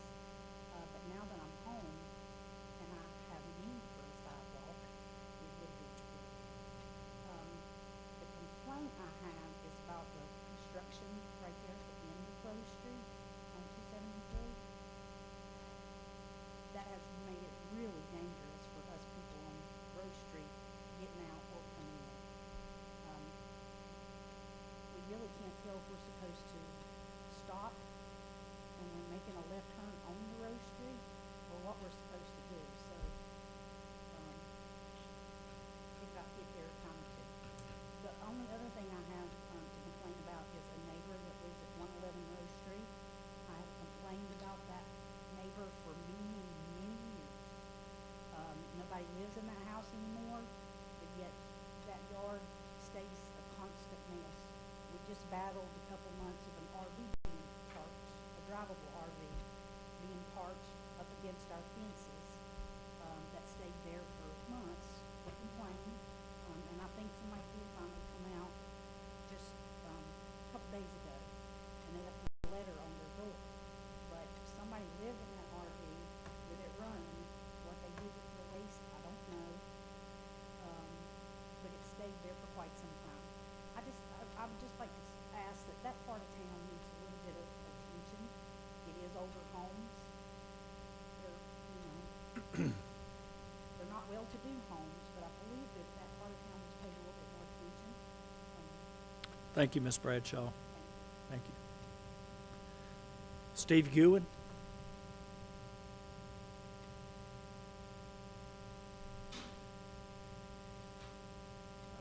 You and I live at 110 Rose Street. I've been there 25 years myself. My family's been there since 1935. I think Mr. Toomey knows some of my family. And what Ms. Bradshaw was saying, the curve right there, I say I'm retired too, and I watch about 85% of the people that come around that curve are left to center.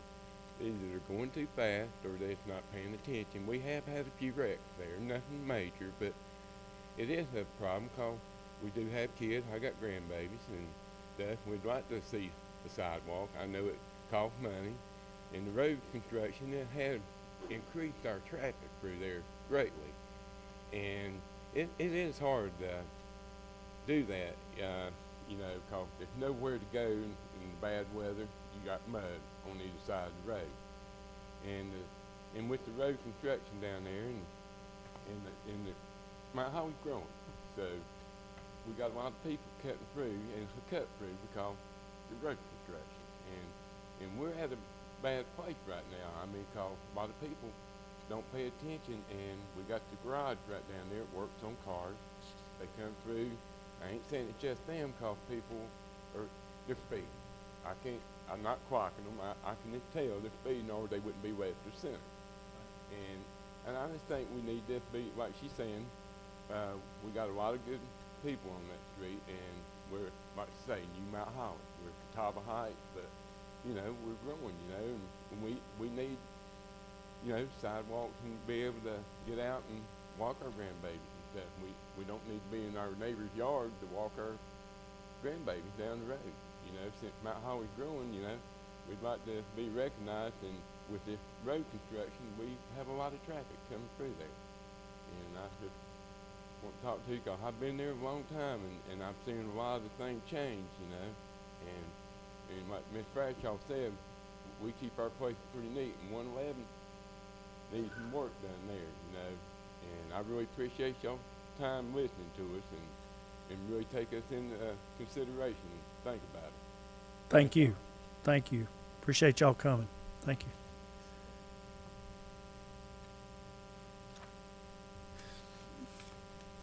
Next on our agenda under old business, update on previous discussion of naming rights application. Mr. Jackson. Thank you, Mr. Mayor and members of the council. As you're aware, latter part of last year, probably two and a half months ago, the city received a naming rights application for the old gym on Hawthorne Street from the Nance family. By process, that application went to the Parks and Rec Commission for review. Parks and Rec Commission reviewed the application, part of which was to look at an assessment of the building to see what the actual needs of the buildings were. In doing so, Parks and Rec Commission made a recommendation to the City Council that to entertain the proposal of naming the old gym, that either the applicant partner with the city for a capital fundraising campaign or pay the cost of the assessment of the needs for the gym at $1.2 million. Council then reviewed the application, had much discussion about it. The council directed me, the city manager, to contact the applicant to see if the applicant was interested in any alternatives to the application. I did reach out to the applicant by way of his attorney, made it known that council had questions, part of which was, would the applicant be open to other alternatives to name that gym or to name another part of the city as well. The applicant did return my request for more information. That came in the form of a note. I put that note in your packet. You have read that note. You see what was said. So tonight, Mr. Mayor, I'm coming back to you and the council for possible further direction or to take some type of action as well. So with that, Mr. Mayor, I will turn it back over to you and the council for consideration. Does council have any comments or consideration?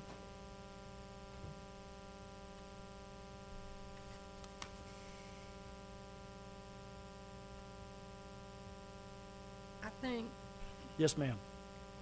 after reading what he said, I think we need to discuss it more, because it's so vague, what the letter says. And so moving forward, maybe we just need to have more discussion about it. Anybody else feel that way? I kind of agree. We need to have more conversation and try to work something out to where we can, maybe both sides come to an agreement, happy medium, and meet in the middle somewhere. I think it's a good opportunity, especially for this gym. That's the big deal here, is to try to upgrade that gym or save that gym. I know there's a situation with possibly the middle school building over that area. That's a question that we have to find the answer to. So that's another reason for us to continue our talks and try to figure out what the school board's going to do and where they're going to build. But as far as the Nance family, I think we need to just continue to try to work with them somehow and take advantage of this opportunity. Well, based on the note, I don't really have any clear direction from the note, but it was nice. It was a nice note. I think we should come up with some ideas. I wish we could have a conversation. I think that would be helpful.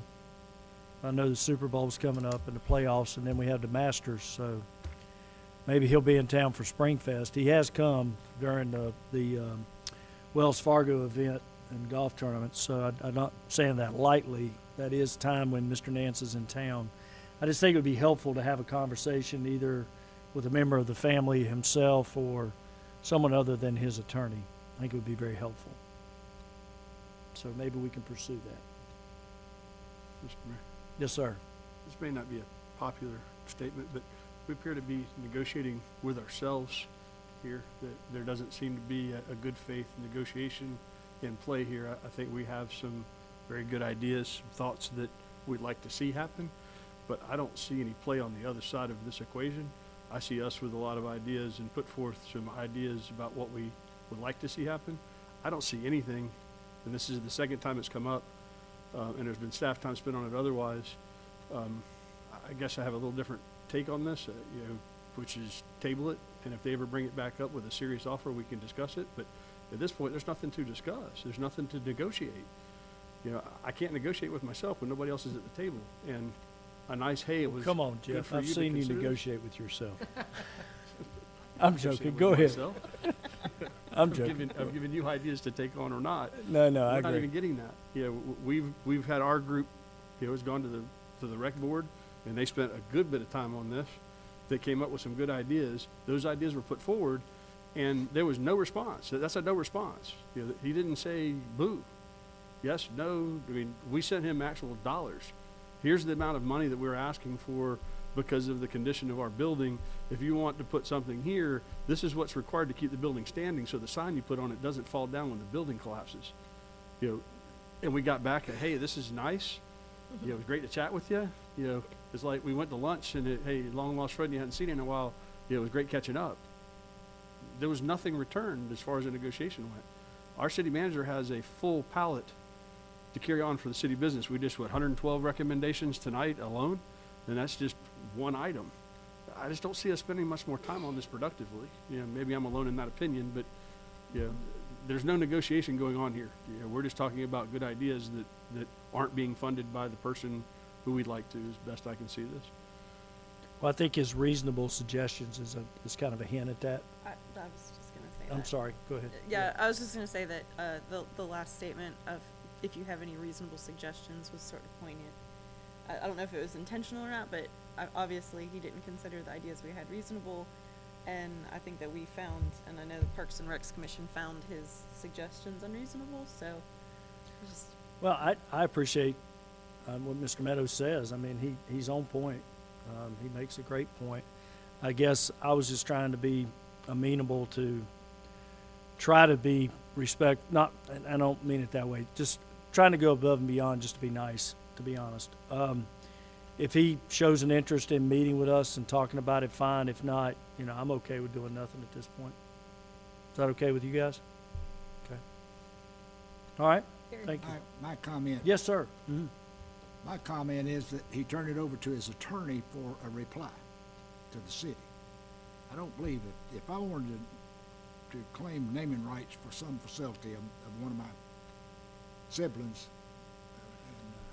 I believe I'd do it myself. I wouldn't turn it over to my attorney to act through the city manager. And I have a problem with that. But he's a famous person, and their residents or older residents, dead now, but of Mount Holly, and if at all possible, I think we should do something. But I'm at a loss for what can we do. Well, I think that's a good point. I think we all would like to try to cooperate if we could, but I think Mr. Meadows makes a point. How can you negotiate when there's no negotiation, really, any ideas? And I think it's a good point. So I think we're all willing to try to work with them if they'll work with us. Yeah. So that's the reason, if he's in town, if he happens to stop by on Springfest as he's done in the past, I'd be happy to have a cup of coffee and tea, and maybe I'll get a thank you note, but, try to get some ideas. Are we going to pursue it in that manner then? I don't think we pursue it at all. I think we just let it go until he comes back to us. I would just write him a really nice thank you note back. Yeah, thank you. Okay. I have his autograph. All right. Yes, sir, Mr. Jackson. Mr. Mayor, I'd like to speak to the timeliness of your comments.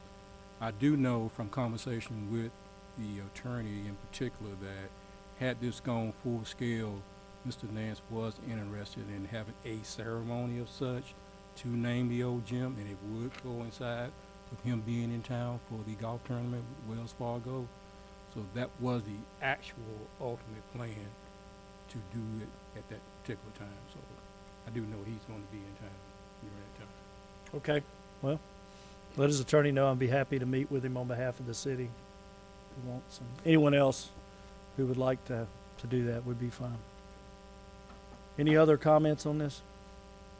Okay. Next item, consideration approval of a grant application with the Carolina Thread Trail, Mr. DuPont.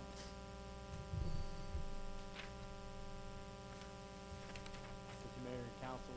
Staff has been working for the past few months with our consultant, Kimley Horn, on developing 30% construction plans for the Dutchman's Creek Greenway from Highway 27 at Caramon Emergency Department to River Street Park within the existing sanitary sewer easement.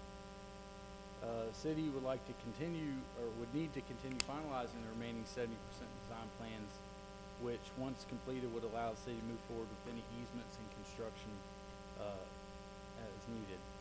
However, the opportunity to utilize a non-matching grant through the Carolina Thread Trail has been presented to staff, and after discussion with the Carolina Thread Trail Director about this possible application, it stated that we would have a very strong application to receive up to $50,000 to assist in the remaining 70% design process. Basically, this would help the city dollars stretch further, and again, there's no match required as part of the grant application. Because and the city has shown initial funding for design as a priority project, and that this does improve our competitiveness in the application review. However, the application window didn't open until December 18th, and the deadline is February 1st, 2019. So staff has done some preliminary work, but would like your direction to see if we would like to proceed forward with this grant application. Do you want to vote? If you would like to, that's fine. Okay, all right. Does council have any questions regarding this application, Mr. Meadows? Remind us what this actually constructs. So this money would go towards the design plans, the construction documents for the greenway system as part of our overall citywide greenway system that would connect basically from Highway 27, basically where the linear park terminates underneath the railroad crossing here, and run within the city's existing sanitary sewer easement along Dutchman's Creek through the River Street Park neighborhood to River Street Park. So that is the project. And the city is already working on those plans, but this would help us. And how does this relate to the bridge over the creek? This would also allow us to stretch the monies we've dedicated to this, or looking to dedicate, would help us go further with the design of that. Is that, okay. Ms. Briere? Will this help us with any, if we get this, would it help us with any further grants we put in for? Especially if we were awarded for this project, I would imagine that the Carolina Thread Trail would want to continue giving money to a good project. Yes, ma'am. Okay. Good questions. Does council like to entertain a motion to approve the grant application process? Ms. Shoemaker, second by Mr. Meadows. All those in favor, please raise your right hand. Motion passes. We need to make this table different. I can't see both sides, and everybody wants to make a motion. You can sit down here. Yeah, I might have to one day. Be good. Next item is a consideration and approval of the scope of work for a business incentive grant. Mr. Beal. Thank you, Mr. Todd, for your patience. Next time, we're going to put those at the beginning. I hate you had to wait all this time. Just wanted to pull this up. I know it's important when we talk about these things to look at, and I'll introduce you to Mayor Council. Many of you know Jonathan Todd has submitted an application some time ago, scheduling issues and all sorts of things hit us, and being a small business owner, takes a lot of time as well. But it's always good to review what our goals are in this grant process that started in 2011, is to provide assistance to small businesses when capital is needed the most, increase the tax base, increase property values, increase business opportunities for everyone, expand job opportunities, and make buildings safer. So with this particular one, just to give you a location map, just pull these up, and here is 122, right beside the Lutheran Church of the Good Shepherd, which has its challenges, we found out. But I want to take you a step back to only a couple years ago, not 10, 20 years down the road, and this is what this building looked like. It was a constant eyesore and code enforcement problem. And if you don't believe me, that was the front door welcoming you in. You couldn't even get through the front door. This was taken through a code enforcement. It was a TV repair shop. That was inside of this building. It was through a family member, but it was the first step in the process was to rid all this and make it a usable building again. And no city monies were dedicated during that process. So I think the committee really, the incentive review committee, really picked up on that. Mr. Todd took that, and that just shows you all the bad things that were there. You got transformed into this. which was a nice boutique in town for a couple years, and that's when it takes a vision with these things. This is downtown circa 2001, and you know, we have downtown today. So the vision for 122 South Main was Jonathan Todd had a desire, and officially began when he contacted me and said, hey, I would like to open up a bottle shop and tap room. And guess what? Zoning didn't allow for it. Zoning allowed for microbreweries and tap rooms, but we brought the idea to council through a text amendment, and that was approved in March of last year. We had county environmental. We had to go overcome a lot of ABC permit hurdles. You're too close to a church. You can't open this. That's what ABC Commission told Mr. Todd. The church actually came forward with a letter of support, or a letter of no opposition, as you say, and got the ball rolling and held your grand opening on November 30th. So this was when the start of the project, as you see, got a lot of character. It was built in about 1920. There's some pictures of the renovation process. A lot of craftsmanship have gone into that. If you look at this picture, Mr. Todd has a story about every piece in here. It's just phenomenal. That he could tell you about the maple handcrafted bar, the tables, the ladders that he picked up from an apple orchard in Virginia. It's just really neat. The Tennessee barnwood that has the walk-in cooler, holds the walk-in cooler. But you know, the city's investment is really just the $15,000 grant, which is the max allowed under the guidelines, and you know, covered the plumbing, electrical stuff that will stay to the building that needed. This was a mess before, this plumbing system, and the bathrooms weren't very attractive. So now you have 2 bathrooms that meet code, but so much more has gone into the building. The city's return, we have a downtown destination point. It's something that folks are flocking to. Tens of thousands of dollars, and even more in private investment. Mr. Todd's become an advocate for community events, community projects, participating in the farmers market, an event crafted. Word of mouth marketing has led to other people knocking on my door, wanting to be a part of downtown. So that's tremendous when his contacts realize that he's become a part of this community, and it's led to success, and they want to be a part of it. Increased foot traffic is always a goal, tax revenue, property value. So that was during the soft opening night, and I think you had how many people at your, that came through the door during your grand opening? So we were about 65 people in 16 weeks.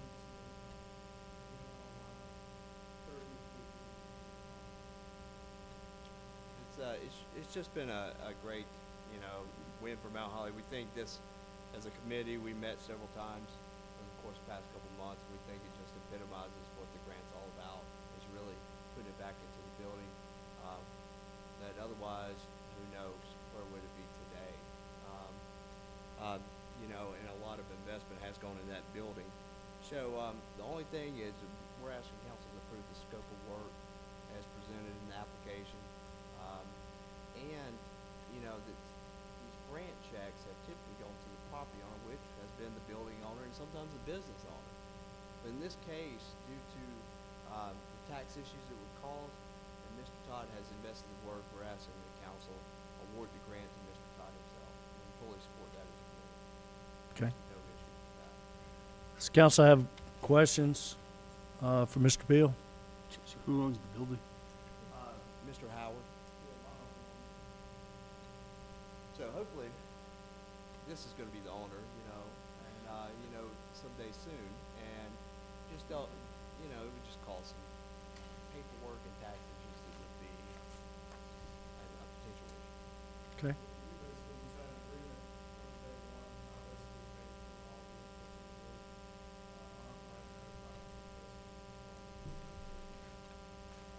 all my family, business in this building. As far as the money man,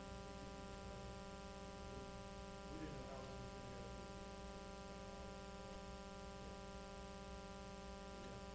Long-term, 2-year lease, and then Cool. Ms. Briere? how does your uncle feel about this? And you said you had an agreement. Do you have a contract, or whatever? And you said after 2 years, you'd probably own the building. Our lease agreement, I mean, obviously we have to come to some type of agreement on the sale of property. Probability that we can come to some disagreement or we couldn't come to a purchase price, it's not very realistic. We don't have anything on paper stating that, other than our lease agreement. Right. Which is using the rights. But you said in the past we've given it to the owner. And I don't think that's typically, I mean, it's something that the owner's always been the applicant typically. Many times in the past, they've brought a business forward. They've done the investment themselves. Billy Rick, as an example, Eden Group. So they've always been the one to receive, this is a reimbursement grant. So he's put in his money. We could always do just a simple, we've done this in the past, that it's a performance agreement, as we call it. We work with the city attorney, and it just says that he gets the money and then have your uncle sign off. And, Yeah, that's what and I that's was a clean, that's something clean that we could work with our city attorney's office. Ms. Briere? That was my thoughts. Since we usually do it a certain way, as long as the owner, which is your uncle, would be fine with it. If we went through our attorney or had something stating that, I would feel much better about it. Nothing against you, but, you know, we just want to do everything the same. Mr. Meadows? Just trying to think how to ask this. So the point of the incentive grant is to facilitate tenant improvements that will essentially stay with the building, correct? So in the case that you've presented, this is the person who actually invested in the tenant upfits, which is somewhat different in that we've had building owners that have done the investment before. So the point of my question wasn't to cast shade on the structure that the incentive committee has put forward. I just was seeking understanding because it is a little bit different, but it has achieved the stated goals of the program and meets the standards and has been recommended by the committee. I personally don't see a need to put an additional set of hurdles. We've already been in business for quite some time, and from what I see on social media, this is a smashing success for us on numerous fronts. So I didn't mean to cast shade. That's good. And just to add on Councilman Meadows' point, the property owner, which is Mr. Howard, signed off on the application. So. Can I call Ms. Shoemaker? Mr. Beal, I was just curious, there's nothing in the application or in the process at all for the business incentive grant that requires the payment to go to the. No, and I think. So it's really just whoever applies. So we don't have anything in place that would prohibit us just. I think, you know, we talked about it at the beginning because we were dealing with things that were a little bit different. Hood systems, stairwells that you obviously wouldn't want somebody to say, well, I'm taking it, it's mine. And, you know, detach a stairwell or hood system and the city lose out that investment. So when we vetted this thing 7 years ago, we could cut the check to the property owner. This was the legal jargon through the city attorney's office. And the city, if someone did that, could take that matter before, and since they own the property, it may make it easier. And so in this case, we're not dealing with anything of that nature. We're not dealing with a hood system or a stairwell that would be needed for the future. So. Mr. Meadows? So you said the property owners already signed off on the application, so they've already approved it.